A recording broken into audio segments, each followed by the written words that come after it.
Okay, guys, here we are once again talking about wrestling, and we're here to talk about TNA's Aces and Eights. Okay, a couple years back, maybe 1 or 2 years, we saw a group of biker gang guys attack Sting right after his Hall of Fame thing, night, and everybody's like, okay, who are these guys with the mask that just attacked them? Everybody's like, are these WWE guys trying to invade? Are these TNA guys that's got fired a long time ago and try to get their job back? Are these guys from Ring of Honor? No one knows.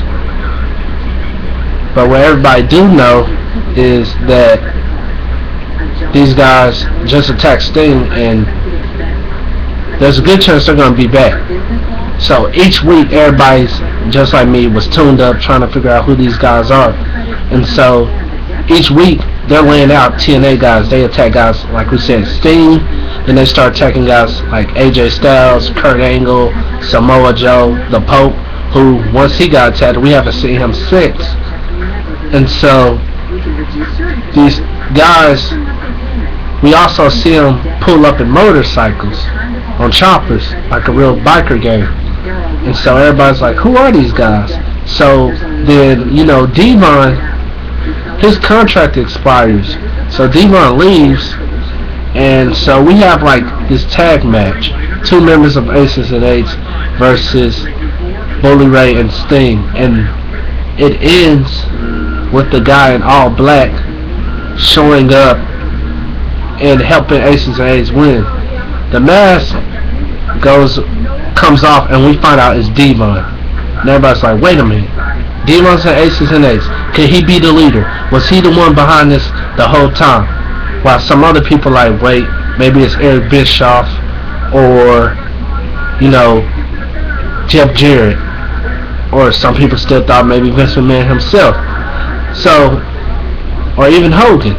So next thing you know, Bully Ray's like, you know what, I want revenge. So Bully Ray starts going after Devon.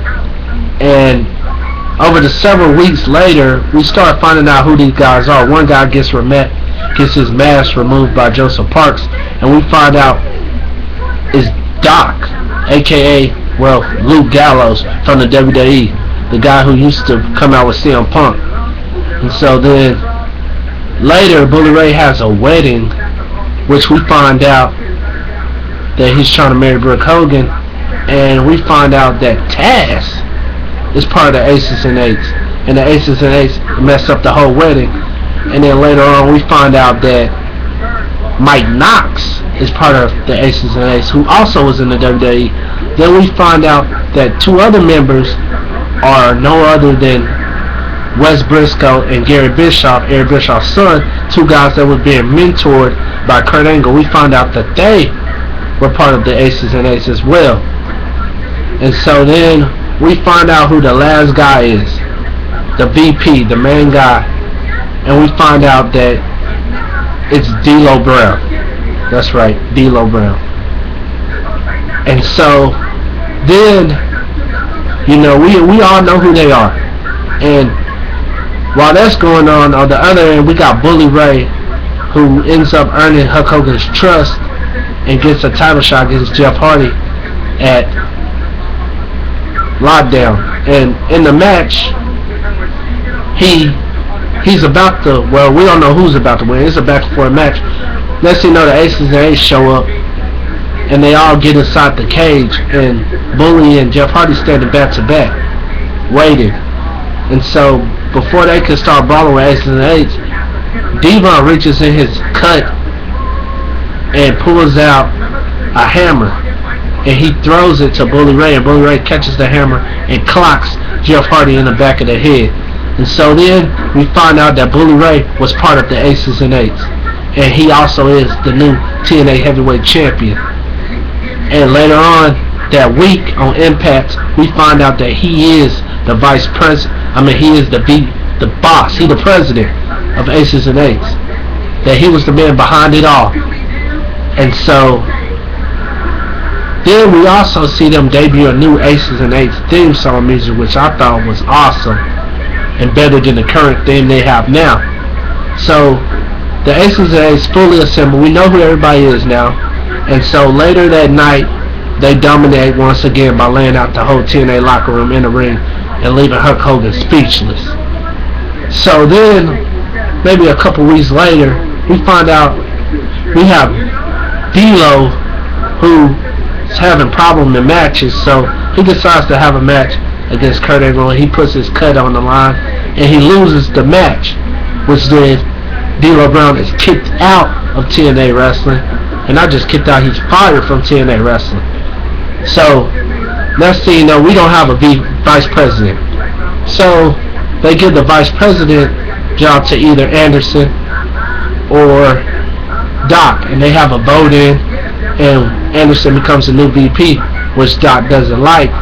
And then eventually, Doc gets released from TNA, which I think was a stupid idea, while you got this Aces and Eights storyline going on. So he leaves. Now instead of Aces and Eights, we have Aces and Sixes, if you will. So we got Aces and Six, and they're still somewhat dominated. So Sting decides to have a match with Bully, but he puts his championship title shots on the line.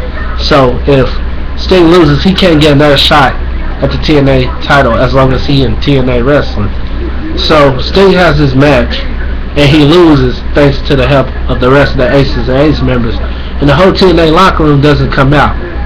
So Sting's like, the locker room didn't have my back, so now I have to bring back a family that's going to have my back and help me take out the Aces and Eights. And we find out that family is no other than the Main Event Mafia. But first we all think, how are they going to do the Main Event Mafia? Booker T's in the WWE, Kevin Nash is doing something, independent wrestling or whatever, and he's not willing to come back to TNA.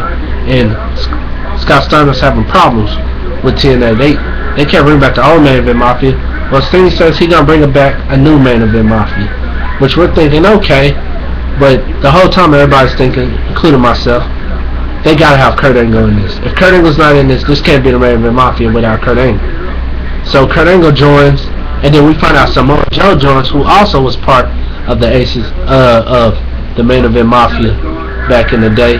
He joins, and then we have Magnus and UFC MMA fighter Rampage Jackson. So a lot of people was like, Rampage, why you putting him in there? And I was thinking, okay, I'm not going to just trash this dude for being in the Main Event Mafia. I'm going to see what he's about. So we have a new Main Event Mafia who's all back just to make sure Aces and Eights lose the title and break up for good. So next thing you know, we have Tito Ortiz show up in TNA as August Warning 1 or whatever, which was a disappointment. And he's having problems with Aces and Eights as well. So Rampage was like, how about you join us, the Main Event Mafia, and help us take out the Aces and Eights. So Bully Ray, he loses the TNA Heavyweight title to Chris Sabin. And so then the Aces and Eights has pretty much lost most of their power. So everybody's like, could this be the end? And every time Aces and Eights seem to try to do something else, the Main Event Mafia shows up to stop them. So next thing you know, we have Bully Ray versus Chris Sabin in a steel cage for the title, and Rampage Jackson and Tito come out once they see Aces and Eights trying to interfere, and while they're opening the door, Tito clocks Rampage in the back of the head with the hammer, and we find out that Tito Ortiz is in the Aces and Eights now. And so then the following week, we hear about Brooke, who Bully has been talking about this whole time, and everybody's like, well, wait a minute, is Brooke Hogan finna join the Aces and Eights? Is she gonna turn on her dad? And we find out that it wasn't Brooke Hogan, it was Miss Tessmacher, Brooke Tessmacher, who's also part of the Aces and Eights now, which I think is not a bad idea. She's one of the hottest knockouts out there. and I think it's pretty cool to see her in the Aces and Eights. And I think it would be cooler if she came out with her own cut. But her being in it is pretty cool. So then, we find out that the Aces and Eights, they're all mad or Aces and Six, they're all mad because Bully has put Tito in, and they don't think Tito deserves to be in. I mean, everybody else had to be voted in, and he just gets in out of nowhere. They think that's not right. And so then, not only does he become a member, Tito, but he gets Devon puts the rest of the Aces and Eights put their career on the line in a 5-man tag against the Mafia, and Devon is the one picked,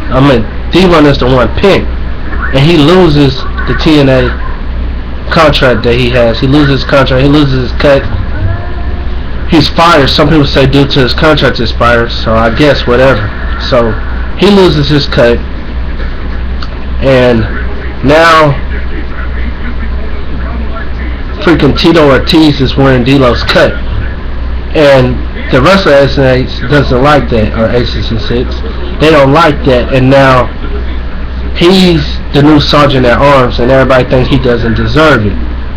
And so, to be honest, the only reason Tito's really in it is because Rampage is in the Mafia, and they got a fight coming in like November 2nd for Bellator. So that's the only reason it makes sense for both of them to be in one of the main storylines. But as we can see, it looks like for the last couple of weeks that Aces and Eights or Aces and Sixes, well actually they're Aces and Eights again now, since if you count Tito in, they look like they're finna break up. And we all found out last week that Anderson's the new #1 contender for the title this Thursday at No Surrender. And the question is, will Anderson beat Bully, or will Bully retain? And is this a real fight, or is this a setup like the NWO did back in the day when Hulk Hogan and Kevin Nash had a world title match against each other, and Kevin Nash just laid down and let Hogan beat him, and they formed the NWO Elite? So is this Anderson really going to fight for the title, or is he just going to lay down and let Bully get the win and play us off like fools? But as for what they're going to do, I think either they are going to play us like fools, or the Aces and Eights are officially finna break up, or they're going to do like what the NWO did back in the day and have two Aces and Eights, like they had the NWO Black and White Hollywood and the NWO Red and Black Wolfpack, and they have a new Aces and Eights split down the middle with probably Knox, Garrett, West, and Anderson, and then Bully brings in his own new guys. I don't know.